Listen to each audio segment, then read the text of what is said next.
నమస్తే, welcome to NM universe. నవంబర్లో యమునా నదిపై క్రూయిజ్ సేవలు ప్రారంభిస్తామని ఢిల్లీ పర్యాటక మంత్రి కపిల్ మిశ్రా తెలిపారు. ఈ సేవలకు ఢిల్లీ నగరం పూర్తిగా సన్నద్దమై ఉందని ఆయన చెప్పారు. ఈ పనులకు అనుమతి లభించింది, జెట్టీని నిర్మిస్తున్నారు. ఢిల్లీ వాసులు త్వరలో సోనియా విహార్ నుంచి జగత్పూర్ వరకు క్రూయిజ్ లో ప్రయాణించగలరని కపిల్ మిశ్రా తెలిపారు. హైదరాబాద్ లో కాల్పుల కలకలం. హైదరాబాద్ లోని దిల్షుక్ నగర్ లో కాల్పులు కలకలం రేపాయి. చందు నాయక్ అనే వ్యక్తిపై గుర్తు తెలియని వ్యక్తులు కాల్పులు జరిపారు. శాలివాహన నగర్ లోని పార్క్ వద్ద ఈ ఘటన జరిగింది. పోలీసులు ఘటనా స్థలానికి చేరుకుని పరిశీలించారు. దీనిపై మరిన్ని వివరాలు తెలియాల్సి ఉంది. హ్యామ్ పద్ధతిలో ఉత్తర ring road. Regional ring road ఉత్తర భాగం రోడ్డు నిర్మాణాన్ని హైబ్రిడ్ యాన్యుటీ మోడల్లో నిర్మించాలని కేంద్ర ఉపరితల రవాణా శాఖ నిర్ణయించింది. తొలుత దీన్ని ఈపీసీ పద్ధతిలో నిర్మించాలని నిర్ణయించినప్పటికీ తాజాగా హ్యామ్ వైపు మొగ్గు చూపింది. ఈ పద్ధతిలో ప్రభుత్వం నిర్మాణానికి అయ్యే ఖర్చును ఎప్పటికప్పుడు చెల్లించాల్సిన అవసరం ఉండదు. నిర్మాణ సంస్థకు విడతల వారీగా చెల్లించే వీలుంటుంది. జూన్లో 6.5 కనిష్ట స్థాయికి పడిపోయిన భారత్ రిటైల్ ద్రవ్యోల్బణం. గత నెల జూన్లో భారత్ రిటైల్ ద్రవ్యోల్బణం ఏడాదికి 298 బేసిస్ పాయింట్లు తగ్గి 2.1% చేరుకుంది. ఇది 6.5 ఇండెక్స్ కు సంబంధించి కనిష్ట స్థాయి. కూరగాయలు, పప్పు ధాన్యాల ధరలు వరుసగా 19%, 11.76% తగ్గడంతో రిటైల్ ద్రవ్యోల్బణం తగ్గుముఖం పట్టింది.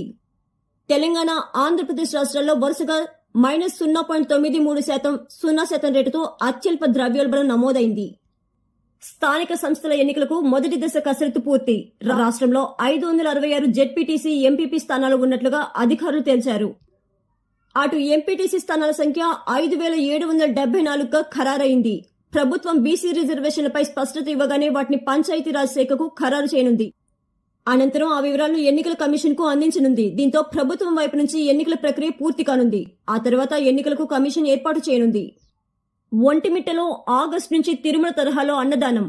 ఒంటిమిట్ట కోదండ రామస్వామి ఆలయంలో తిరుమల తరహాలో అన్న ప్రసాద వితరణకు టీటీడీ ఏర్పాటు చేస్తోంది. ఆగస్టు నుంచి అన్నదానం చేపట్టేలా చర్యలు తీసుకోవాలని తిరుపతిలోని టీటీడీ పరిపాలనా భవనంలో జరిగిన సమీక్షా సమావేశంలో ఈవో శ్యామలరావు అధికారులను ఆదేశించారు.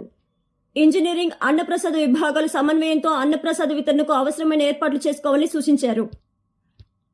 భారత్ పాక్ మధ్య అణుయుద్ధమే జరిగేది అంటూ ట్రంప్ వ్యాఖ్యలు. భారత్ పాకిస్తాన్ యుద్ధం అంశంపై అమెరికా అధ్యక్షుడు డొనాల్డ్ ట్రంప్ మరోసారి సంచలన వ్యాఖ్యలు చేశారు. యుద్ధాలను పరిష్కరించడంలో మేము చాలా విజయం సాధించాము. యుద్ధాన్ని ఆపకపోతే తమతో ఎలాంటి వాణిజ్య చర్చలు జరపబోమని మేము చెప్పడంతో భారత్ పాక్లు యుద్ధాన్ని ఆపాయి అని పేర్కొన్నారు. ఇక వరుసగా అల్పపీడనాలు. వర్షాల కోసం ఎదురుచూస్తున్న కోస్తా రాయలసీమ రైతులకు వాతావరణ శాఖ శుభవార్త తెలిపింది. ఈ నెల 17 నుంచి రాష్ట్రంలో వర్షాలు పెరగనున్నాయి. 18వ తేదీ నుంచి 3 రోజుల పాటు విస్తారంగా అక్కడక్కడ భారీగా వర్షాలు కురుస్తాయని వాతావరణ నిపుణులు అంచనా వేస్తున్నారు. బంగాళాఖాతంలో వరుసగా అల్పపీడనాలు ఏర్పడతాయని, దీంతో దేశంలో మరోసారి రుతుపవనాలు బలంగా ప్రభావం చూపుతాయని వాతావరణ నిపుణులు పేర్కొన్నారు. నేడు బీజేపీ రాష్ట్ర పదాధికారులతో ప్రత్యేక వర్క్షాప్. రాష్ట్ర పదాధికారులకు బీజేపీ ప్రత్యేక వర్క్షాప్ నిర్వహించనుంది. ఏ పార్టీల్లో పార్టీకి పట్టుంది, ఎక్కడ బలహీనంగా ఉంది వంటి అంశాలను ఇందులో సమీక్షించనున్నారు. పార్టీ అధ్యక్షుడు రామచంద్రరావు అధ్యక్షతన జరిగే ఈ సమావేశానికి రాష్ట్ర ఇన్ఛార్జ్ సునీల్ బన్సాల్ కూడా హాజరు కానున్నారు. కాగా ఉమ్మడి హైదరాబాద్, నల్గొండ జిల్లాల నాయకులకు మంగళవారం సాయంత్రం శిక్షణా సమావేశం ఏర్పాటు చేశారు. రామాయణ మూవీ బడ్జెట్ 4,000 కోట్ల రూపాయలు. రణబీర్ కపూర్ రాముడి పాత్రలో రానున్న చిత్రం రామాయణ. ఈ సినిమాను నమేన్ మల్హోత్రా నిర్మిస్తున్నారు. ఈ సినిమా బడ్జెట్ మొత్తం దాదాపు 4,000 కోట్ల రూపాయలని ఓ ఇంటర్వ్యూలో మల్హోత్రా చెప్పారు.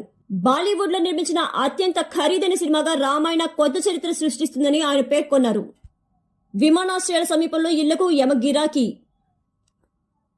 హైదరాబాద్, బెంగళూరు, నవీ ముంబై, గ్రేటర్ నోయిడాల్లో ప్రస్తుత రాబోయే విమానాశ్రయాల సమీపంలోని నివాస సముదాయాల్లో ఇళ్ల ధరలు గత 4 ఏళ్లలో 70 నుంచి 120% పెరిగాయని స్క్వేర్ యార్డ్స్ పేర్కొంది. ఒక నగరంలోని ఇతర ప్రాంతాలతో పోలిస్తే విమానాశ్రయాలకు సులువుగా చేరేందుకు వీలుగా ఉన్న స్థిరాస్తి ప్రాజెక్టుల ధరలు మరింత వేగంగా పెరుగుతున్నాయని ఆ సంస్థ తాజా నివేదికలో పేర్కొంది. మార్థాన్ రన్నర్ ఫౌజా సింగ్ మృతి.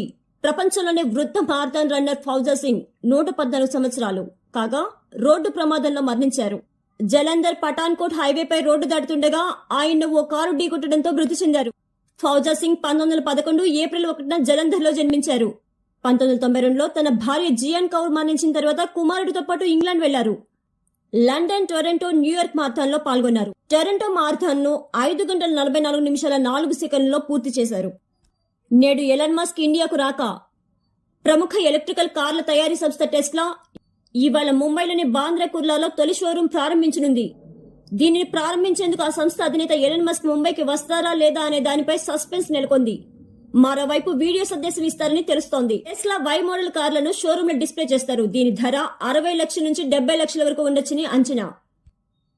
దేశంలో రెండో అతిపెద్ద కేబుల్ వంతెన.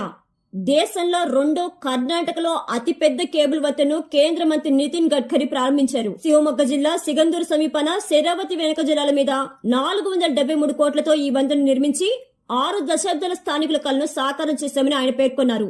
2.14 కిలోమీటర్ల పొడవు, 16 మీటర్ల వెడల్పు ఉన్న ఈ వంతెనలో 740 మీటర్ల కేబుల్ ఆధారంగా నిలిచి ఉంటుంది. శుభ స్వాగతం.